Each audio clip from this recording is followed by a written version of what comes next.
Las célebres coplas a la muerte de su padre, de Jorge Manrique, son uno de los monumentos imperecederos de la poesía española y, en opinión de Menéndez y Pelayo, una de las más portentosas elegías que haya producido la literatura universal.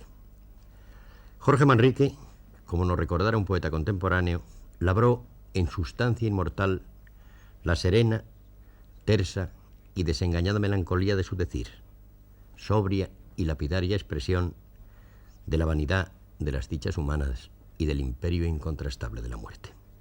Demos paso a continuación a las coplas de Jorge Manrique. En 1440 nace Jorge Manrique en Paredes de Nava, Palencia, cuarto hijo de don Rodrigo, conde de Paredes. Durante su vida alterna el ejercicio de la guerra con el de la poesía y deja escritos 49 poemas y unos 2.300 versos, preferentemente amorosos, burlescos y morales. Si Jorge Manrique no hubiese escrito más que estos versos, hoy no pasaría de ser uno más entre tantos como produjo el ambiente culto del Renacimiento.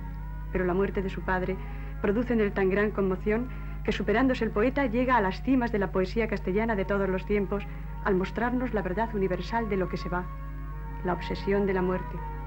Huyendo del énfasis retórico de la época, nos recuerda con voz sencilla y emotiva, íntima, la fugacidad de la hermosura, la nobleza y el poder, la añoranza humana del pasado como tiempo mejor.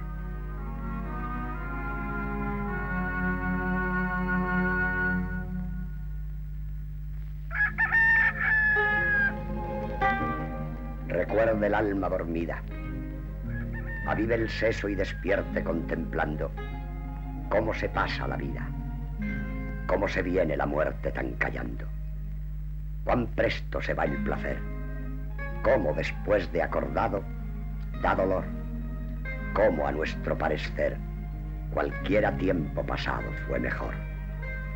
Pues si vemos lo presente como en un punto se sido e acabado, si juzgamos sabiamente daremos lo non venido por pasado.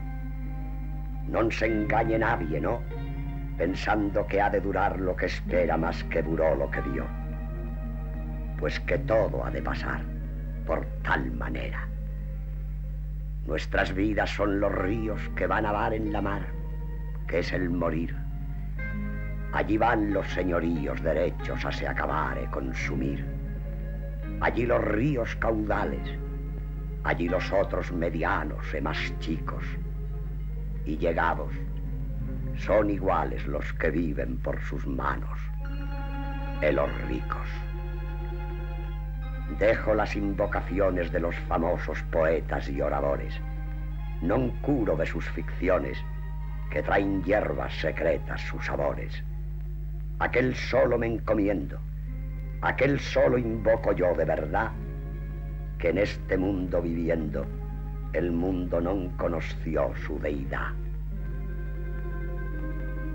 Este mundo es el camino para el otro, que es morada sin pesar, mas cumple tener buen tino para andar esta jornada sin errar. Partimos cuando nacemos, andamos mientras vivimos y llegamos al tiempo que fenecemos. Así que cuando morimos, descansamos. Este mundo bueno fue, si bien usásemos de él como debemos, porque según nuestra fe, es para ganar aquel que atendemos.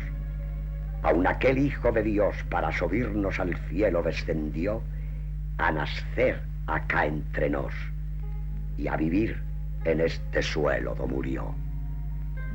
Ved de cuán poco valor son las cosas tras que andamos y corremos, que en este mundo traidor, aun primero que muramos las perdemos. Dellas deshace la edad, dellas casos desastrados que acaecen, dellas por su calidad en los más altos estados desfallecen. Decidme, la fermosura, la gentil frescura y tez de la cara, la color y la blancura, cuando viene la vejez, ¿cuál separa? las mañas y ligerezas y la fuerza corporal de juventud, todo se torna graveza cuando llega el arrabal de senectud. Pues la sangre de los godos y el linaje y la nobleza tan crecida, por cuántas vías y modos se pierde su gran alteza en esta vida, unos por poco valer, por cuán bajos y abatidos que los tienen, otros que por no tener, con oficios non debidos se mantienen. Los estados y riquezas que nos dejan a deshora, ¿quién lo duda? Non les pidamos firmezas, pues que son de una señora que se muda, que bienes son de fortuna que revuelven con su rueda presurosa, la cual non puede ser una, ni estar estable ni queda en una cosa. Pero digo que acompañen y lleguen hasta la fosa con su dueño. Por eso no nos engañen, pues se va la vida apriesa como sueño. Y los deleites de acá son en que nos deleitamos temporales, y los tormentos de allá, que por ellos esperamos, eternales. Los placeres y dulzores de esta vida trabajada que tenemos no son sino corredores, y la muerte, la celada en que caemos. Non mirando a nuestro baño, corremos a rienda suelta sin parar, des que vemos el engaño y queremos dar la vuelta, no ha lugar.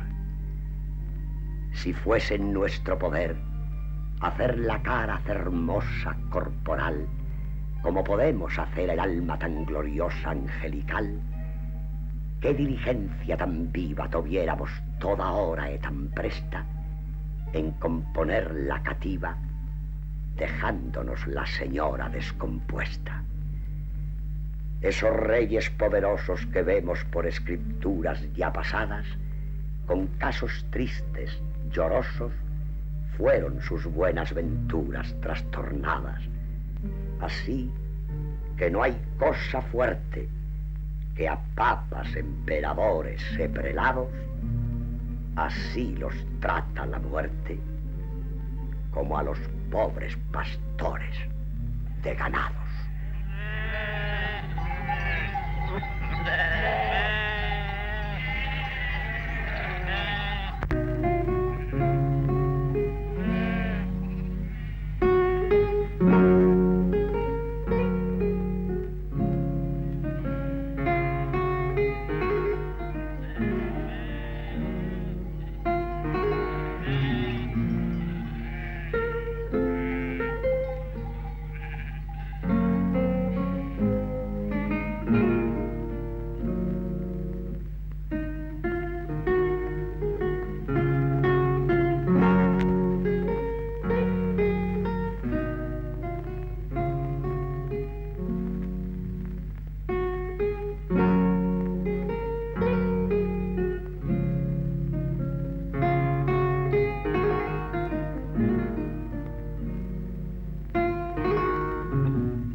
El siglo XV, a lo largo del cual viven los Manrique, es en extremo agitado en toda Europa. Época de transición e inestabilidad, su gran tensión política se refleja intensamente en España. Juan II lucha contra la nobleza a la que vence finalmente en la batalla de Olmedo, derrumbándose posteriormente el Estado bajo el cetro de Enrique IV el Impotente, que se haya entregado a la voluntad de su favorito Juan Pacheco, marqués de Villena. Las luchas posteriores entre los partidarios de doña Isabel y los de la Beltraneja conducen a Castilla al nivel más bajo de su historia y al borde de la anarquía. Finalmente, la boda de Isabel con Fernando V de Aragón y la unión de sus reinos hizo posible la paz interna.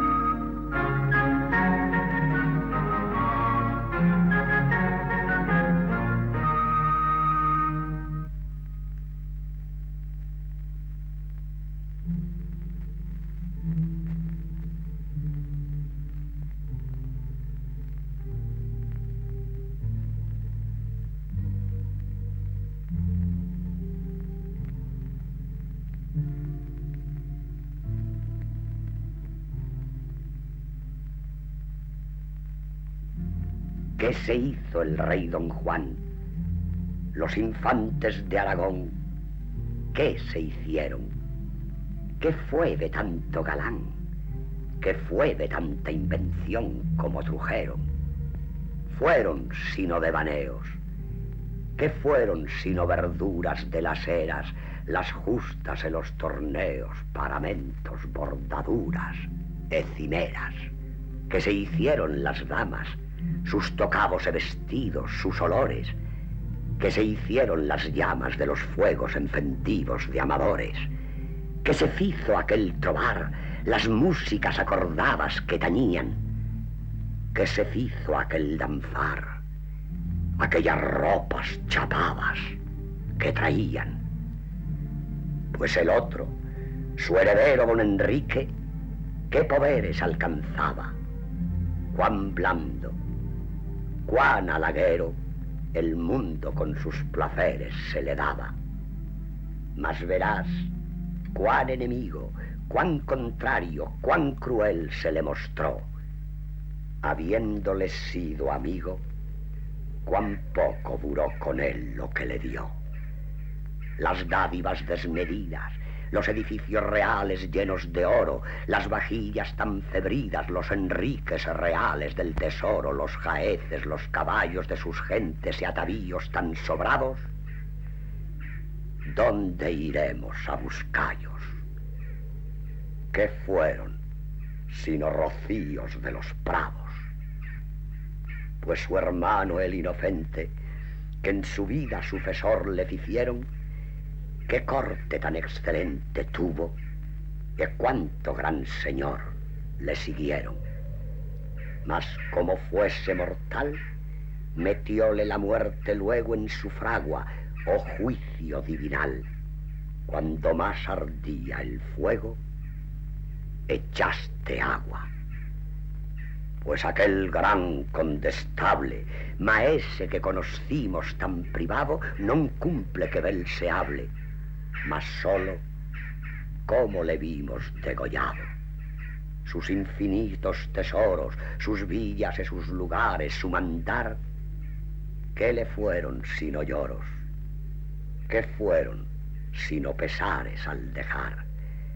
Y los otros dos hermanos, maestres tan prosperados como reyes, que a los grandes y medianos trujeron tan sojuzgados a sus leyes, aquella prosperidad que en tan alto fue subida y ensalzada, ¿qué fue sino claridad que cuanto más encendida fue amatada? Tantos duques excelentes, tantos marqueses y condes y varones como vimos tan potentes, di muerte, do los escondes y traspones.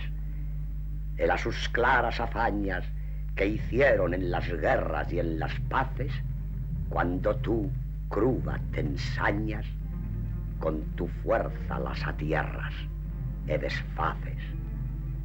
Las huestes innumerables, los pendones, estandartes y banderas, los castillos impugnables, los muros y baluartes y barreras, la cava honda, chapada o cualquier otro reparo, ¿qué aprovecha?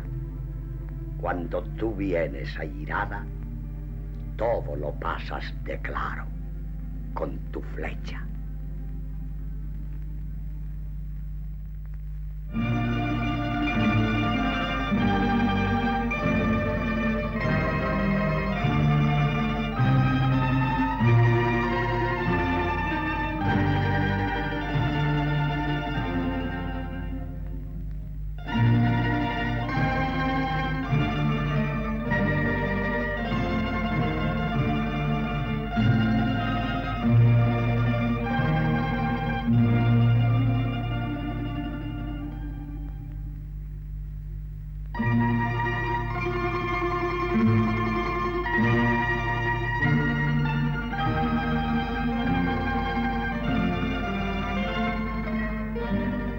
La familia Manrique, descendiente de la muy noble casa castellana de los Lara, era familia de guerreros y poetas.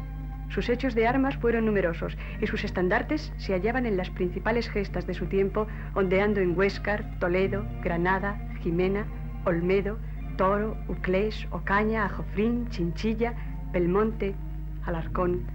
Innumerables sitios y ciudades fueron testigos de sus acometidas, hasta lograr ver en el trono a su amada princesa Isabel de Castilla.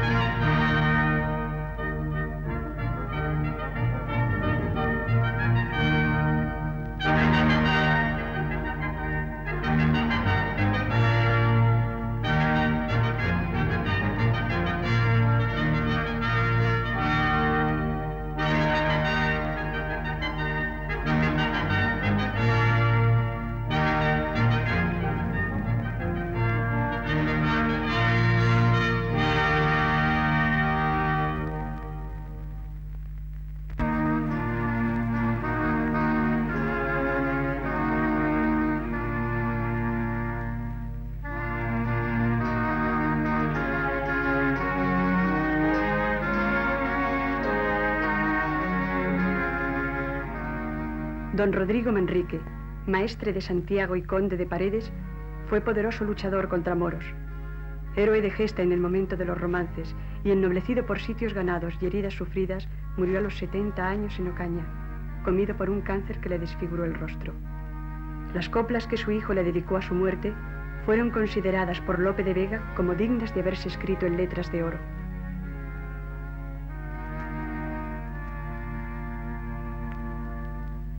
Aquel de buenos abrigo, amado por virtuoso de la gente, el maestre don Rodrigo Manrique, tanto famoso e tan valiente.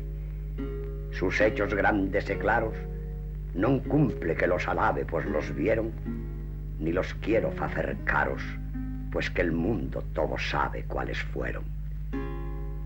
Amigo de sus amigos, qué señor para criados e parientes, qué enemigo de enemigos, qué maestro de esforzados e valientes, qué seso para discretos, qué gracia para bonosos, qué razón, qué benigno a los sujetos, a los bravos e dañosos, qué león. Non dejó grandes tesoros, ni alcanzó muchas riquezas ni vajillas, mas hizo guerra a los moros ganando sus fortalezas y sus villas, y en las lides que venció, cuántos moros y caballos se perdieron, y en este oficio ganó las rentas y los vasallos que le dieron, pues por su honra y estado en otros tiempos pasados, cómo se hubo, quedando desamparado, con hermanos e criados se sostuvo. Después que hechos famosos hizo en esta misma guerra que hacía, hizo tratos tan honrosos que le dieron aún más tierra que tenía.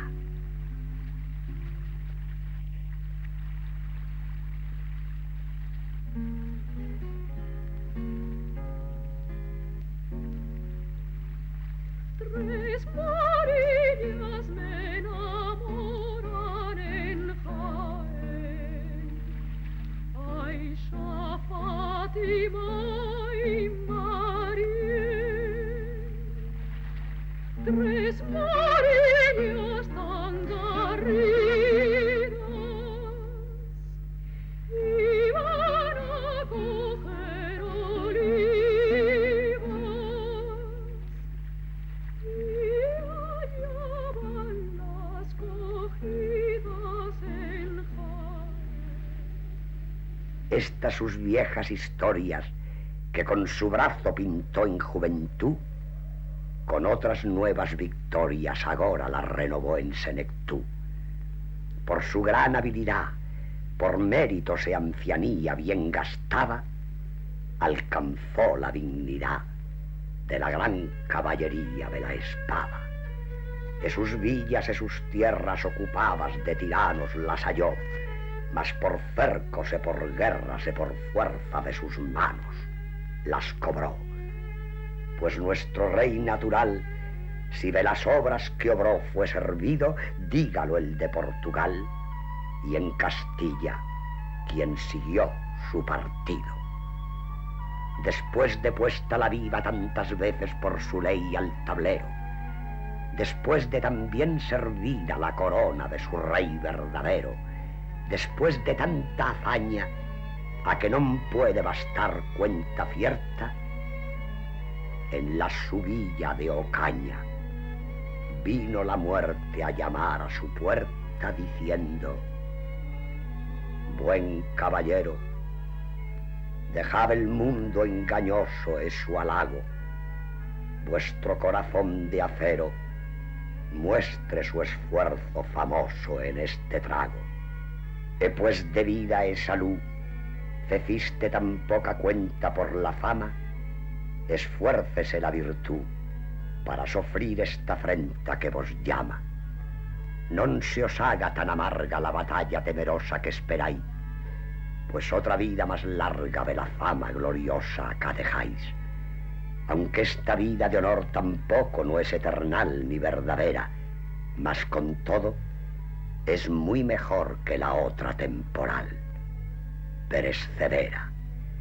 El vivir que es perdurable no se gana con estados mundanales, ni con vida delectable donde moran los pecados infernales, mas los buenos religiosos gánanlo con oraciones y con lloros, los caballeros famosos con trabajos y aflicciones contra moros. Pues vos, claro varón, tanta sangre derramastes de paganos, esperad el galardón que en este mundo ganastes por las manos. Con esta confianza, con la fe tan entera que tenéis, partid con buena esperanza, que esta otra vida tercera ganaréis.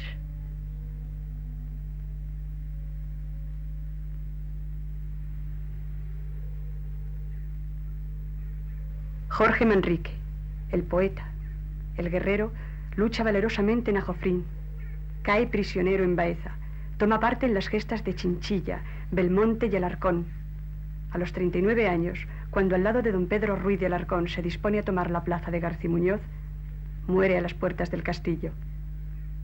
En su pecho, entre las ropas, encontraron las estrofas poéticas que escribía durante la campaña guerrera.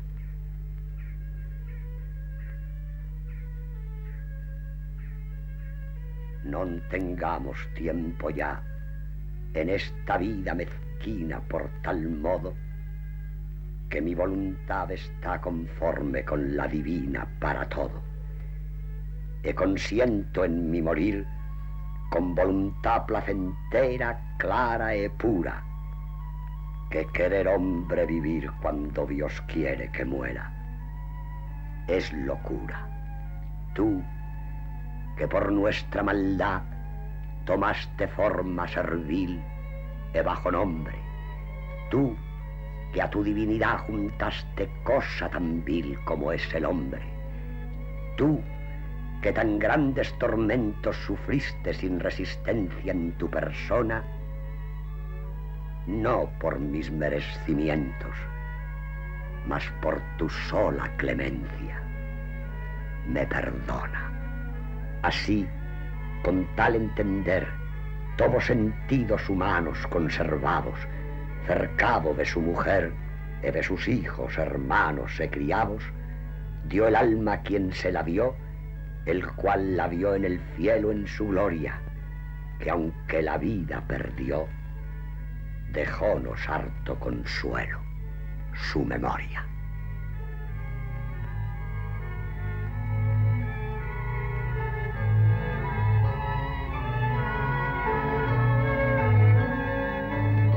Nuestras vidas son los ríos, gran cantar.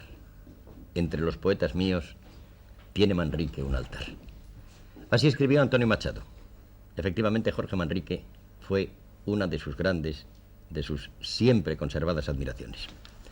Para hablar sobre Jorge Manrique, sobre las coplas, las eternas coplas manriqueñas, han acudido esta noche a nuestro estudio José García Nieto, escritor y poeta; Fernando Díaz Plaja, escritor e historiador; y Manuel Alcántara, escritor y poeta. ¿Cuál es, Pepe, La eternidad y el secreto, o El secreto de la eternidad, de Jorge Manrique, o de las coplas de Jorge Manrique? Mejor de las coplas de Jorge Manrique. Un poeta siempre es un misterio en lo que se refiere a su perennidad. Las cosas de un poeta quedan más o quedan menos según su momento histórico, según la calidad de su motivación, según la gracia o el arte que tiene su manera de expresión, que en definitiva es la palabra. Pero yo creo que lo mismo que nos hemos fijado, está muy bien esa cita primera de Antonio Machado, de por qué Antonio Machado decía que tenía un poeta de sus favoritos, Jorge Manrique, es porque Jorge Manrique es un poeta serio y total. Si nosotros, por ejemplo, nos fijamos en un poeta determinado que haya hecho un poema breve, que nos parece eterno, puede ser el Madrigal de Gutiérrez de Cetina, indudablemente habrá detractores o habrá quien diga que aquello no le basta, que aquello es como un suspirillo, los germánicos de Heine. Pero, sin embargo, lo que pasa con las coplas es que, de una manera misteriosa, seguramente no se propuso tanto Jorge Manrique como consiguió. Entonces, un poeta no puede ser social por precepto, no puede ser religioso por precepto, no puede ser humorista por precepto, no puede ser costumbrista. Sin embargo, Jorge Manrique, que seguramente no previó nada de todo esto al empezar a escribir, nos ha dado todo ese mundo. Luego, que lo tiene las coplas, hasta por su dimensión especial, por ser un poema grande, podríamos haber conocido totalmente en ese poema a lo que es un poeta de verdad, un poeta serio y un poeta completo. No tanto así a lo mejor en un poema menor que puede acertarse por casualidad o por ingenio. Fernando, si un poeta es la voz de su época, la voz de su pueblo, ¿crees tú que Jorge Manrique fue un poeta de su época, que reflejó a su época? ¿Por qué la reflejó? Totalmente, porque además en dos vertientes.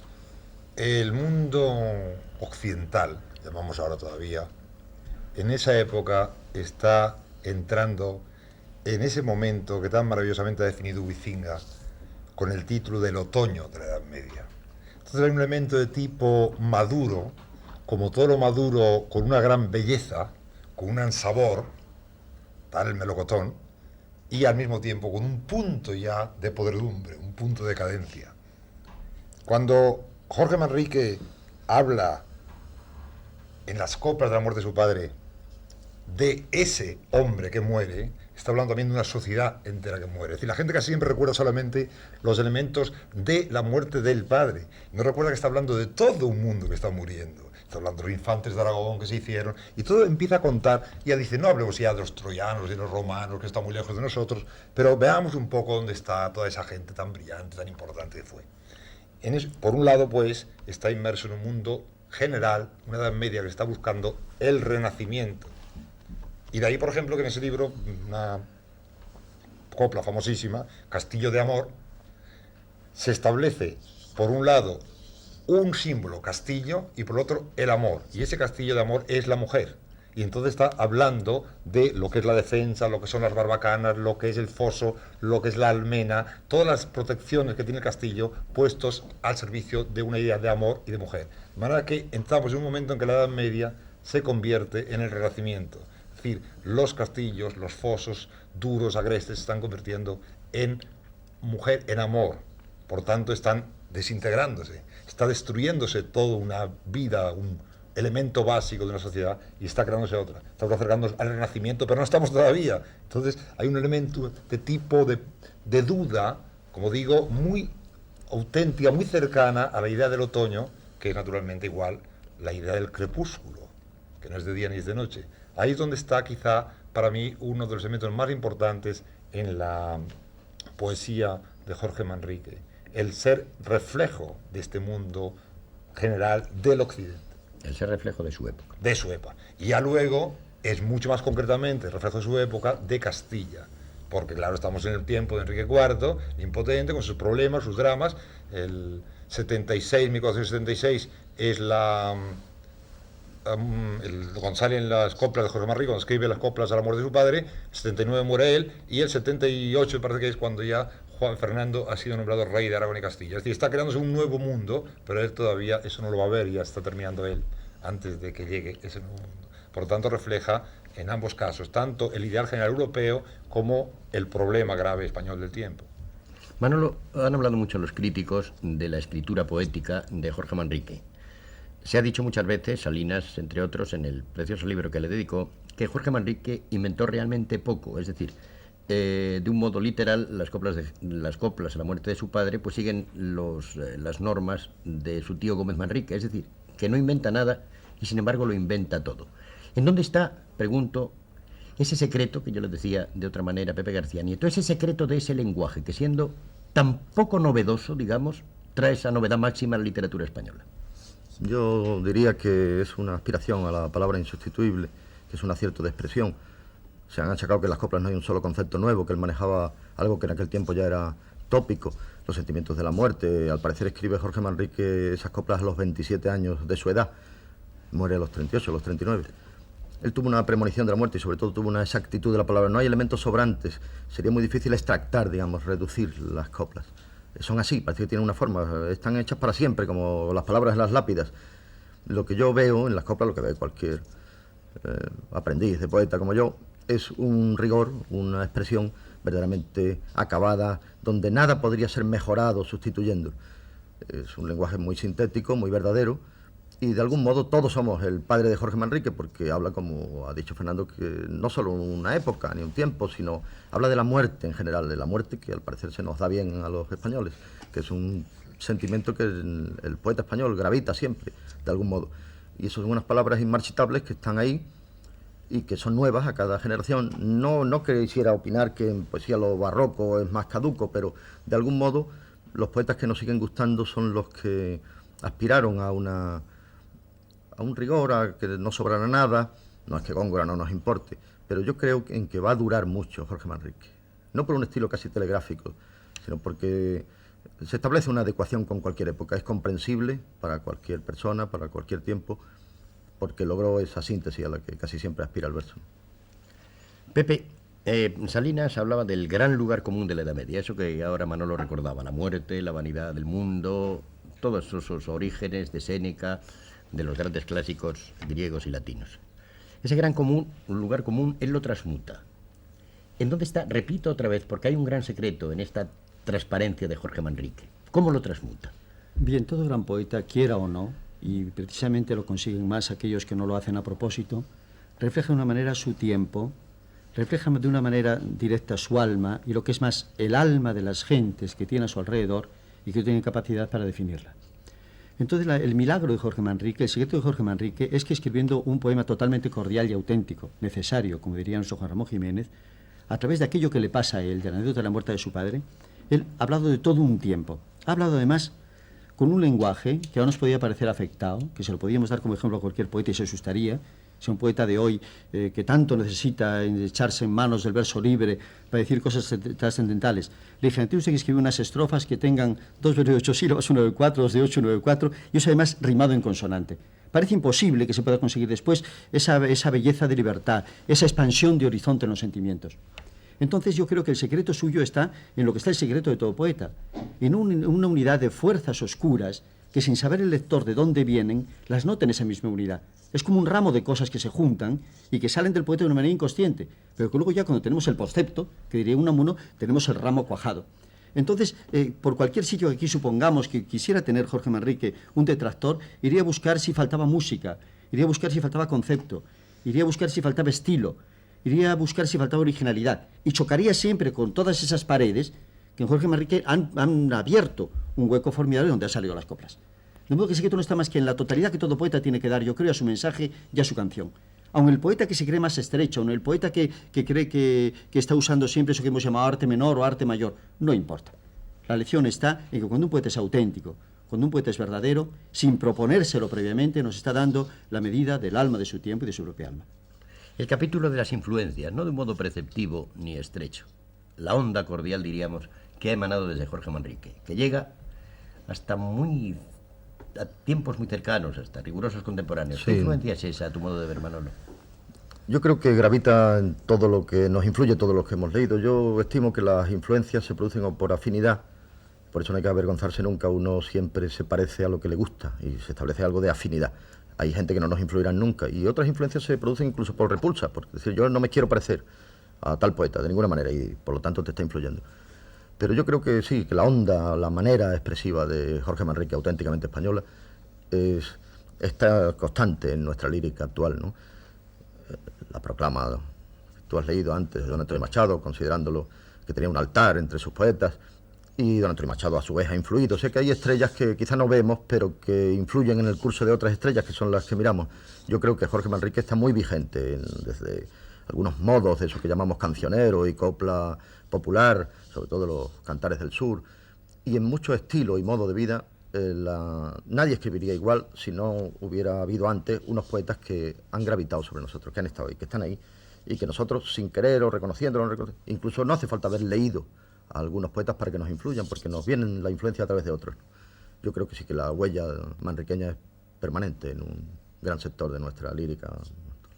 Tú recordabas antes, Fernando, un ejemplo realmente muy parecido, de tono, incluso ya por la misma medida de los versos, entre las coplas y la elegía Sánchez Mejías. Eso de, dice Manrique, qué amigo de sus amigos, qué señor para criados y parientes. Dice Lorca, qué gran torero en la plaza, qué gran serrano en la sierra. Hasta Lorca llega esta influencia. Este un poeta tan, ¿verdad? Es ahí donde me ha impresionado. Estaba yo releyendo a Jorge Manrique precisamente para esta reunión y de pronto me ha saltado y le he dicho naturalmente a los poetas, se lo he enseñado y efectivamente enseguida automáticamente han dicho el llanto a la muerte de Ignacio Sánchez Mejía. Es curiosísimo como a lo largo de los años, y como decía José, me parece con mucha razón, que no se trata sencillamente que lo haya copiado, sencillamente que le salió de dentro de esa acervo, tienen todos los poetas, sobre todo García Lorca, que efectivamente era un poeta muy leído, mucho más de lo que parece y de lo que dice la gente, es un hombre muy culto, que no tenía solamente inspiración, sino también mucho conocimiento de los clásicos, y que leía de pronto, surgir sin saberlo, a lo mejor si se lo recordáramos ahora, pobre, si viviera, diría, pues no me daba cuenta efectivamente que se parecía, que era igual. Y a mí me realmente ha impresionado esta García Lorca. Sí. Pues muchas gracias, José García Nieto, Fernando Díaz Plaja, Manolo Alcántara, por vuestra existencia aquí. Señoras y señores, hasta la próxima semana.